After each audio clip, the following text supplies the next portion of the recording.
Good morning बच्चों, ओम शांति। आज हम इंग्लिश लेंगे। इंग्लिश में हम पढ़ेंगे चैप्टर 12। ठीक है, देखिए चैप्टर 12 में क्या है, मून के बारे में बताया। ठीक है, long long ago when people look at the moon. बहुत टाइम पहले, काफ़ी समय पहले, जब चंद्रमा के बारे में पूरी तरह से जानकारी नहीं मिली थी, तब लोग जब चांद को देखते थे, many question across in her mind, उनके दिमाग में बहुत सारे सवाल चलते थे। They wondered if life was possible on the earth. वो सोचते थे क्या सही में जो है वो चांद पर जीना पॉसिबल है, लाइफ पॉसिबल है। They saw dark patch on the surface of the moon and name them sea. उन्होंने क्या किया, समुद्र पर जो काले काले धब्बे दिखाई देते थे, पिच दिखाई देते थे, उन्होंने कहा कि ये जो है समुद्र हैं किसके, चांद पर बने हुए। Many people thought the dark spot seen on the full moon were they eyes, nose and mouth on the man on the moon. उसके बाद कुछ लोगों ने क्या सोचा कि ये जो काले काले दाग हमें चांद में दिखाई देते हैं वह क्या है, उस चांद पर रहने वाले लोगों के आंख, कान, नाक और मुंह है। Some thought this dark spots were a dragon. कुछ लोगों ने समझा कि नहीं नहीं ये तो बड़ा बड़ा ड्रैगन है, अजगर है। Some thought it was a buffalo. किसी ने उसे काली भैंस समझा।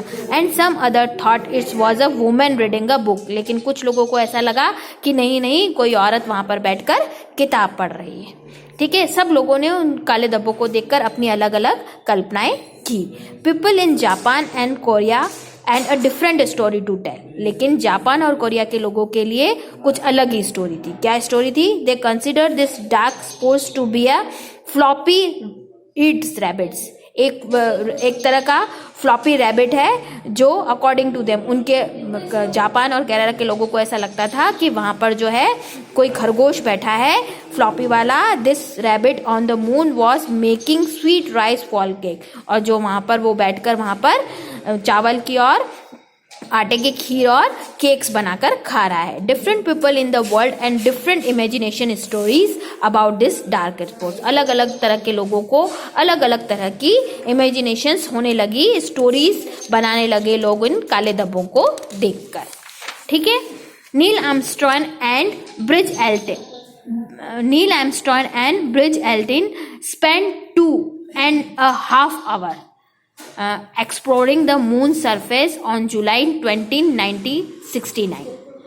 20 जुलाई 1969 को नील आर्मस्ट्रॉन्ग और ब्रिज एल्टन नाम के दो लोगों ने, साइंटिस्टों ने पृथ्वी पर इसके 2.5 hours मतलब 2.5 घंटे चांद पर बिताए थे। Forever Neil Armstrong was the first to step on the moon. पहला इंसान नील आर्मस्ट्रॉन्ग था जिसने चांद पर अपना पहला कदम रखा। ही वॉज ज्वाइन 20 मिनट्स बाद, और उसके 20 मिनट्स बाद लेटर बाय जूली एल्ड्रन, ब्रज एल्ड्रन जो थे उन्होंने उनको ज्वाइन किया। पहले सबसे पहले कौन गया? Neil Armstrong. उसके 20 मिनट बाद ये पहुंचे थे। He brought back content fact with were enough to uncover the mystery behind the moon. और इन दोनों ने मिलकर मून की इस मिस्ट्री को, जो पूरी तरह से कवर्ड थी, किसी को पता नहीं था इस मिस्ट्री के पीछे क्या राज है, उन्होंने मून की इस मिस्ट्री को सॉल्व किया। इफ यू क्या देखो, it you had visit the moon, उन्होंने पूरी मून पर विजिट किया। You would have found that it was mountain range. उन्होंने क्या देखा कि पूरे चांद पर चारों तरफ पर्वत ही पर्वत बने हुए हैं, माउंटेन ही माउंटेन बने हुए हैं। इट हैज फ्लैट प्लेन्स, वहां पर कुछ फ्लैट प्लेन्स भी थे, धरती की तरह प्लेन्स बना हुआ भी था। एंड बाउल शेप क्रेटर, और बाउल शेप के क्रेटर्स बने हुए थे। ठीक है, there mountains and craters were founded when rocks from space crash into the moon with the great speeds. ये जब माउंटेन और क्रट्स आपस में स्पेस की तरफ से आते हुए पत्थरों से टकराए तो चांद पर यह ठहर गए। इस clashes pushed some part of the moon surface and dozens other. और उसके बाद जब ये दोनों जने मिलकर चांद की सतह से टकराए तो वहां पर उन्होंने बड़े बड़े गड्ढे कर दिए। ठीक है, बड़े बड़े गड्ढे हो गए।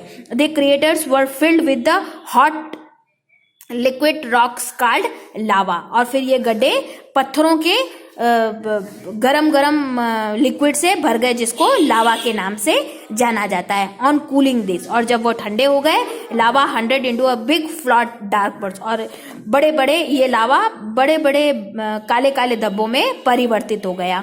This pictures are seen by people on the earth, और यही काले धब्बे जो थे, यही काले पत्थर जो थे वह नीचे चांद पर लोगों को पृथ्वी पर दिखाई देते थे। The moons has hot on water, वहां पर पानी का नामो निशान नहीं है। दे हैव रॉक्स ओनली, वहां पर केवल पर्वत ही पर्वत, पत्थर ही पत्थर, पहाड़ ही पहाड़ है। Due to absent the air and water, पानी और हवा की कमी की वजह से the mountain and extremely rough, वहाँ के जो माउंटेन्स है, वहाँ की जो पृथ्वी है पूरी तरह से रफ्ड है, रफ है पूरी तरह से, वहाँ पर खड़े रहना भी पॉसिबल नहीं है। The moon surface is hard and cold, वहाँ मून का जो सरफेस है वो बहुत ही कड़क और हार्ड है और बहुत ही ठंडा है। देयर इज नो शेड और कलरिंग, वहाँ पे किसी भी तरह की कोई भी शेड नहीं है, कोई भी कलरिंग नहीं है। Nothing like just mist of cloud and wet, जैसे कि हमारी पृथ्वी पर हरियाली और क्लाउड होते हैं, इस तरह के कोई भी चीज़ें वहाँ पर नहीं है। There are no signs of vegetarian of the life is the moon,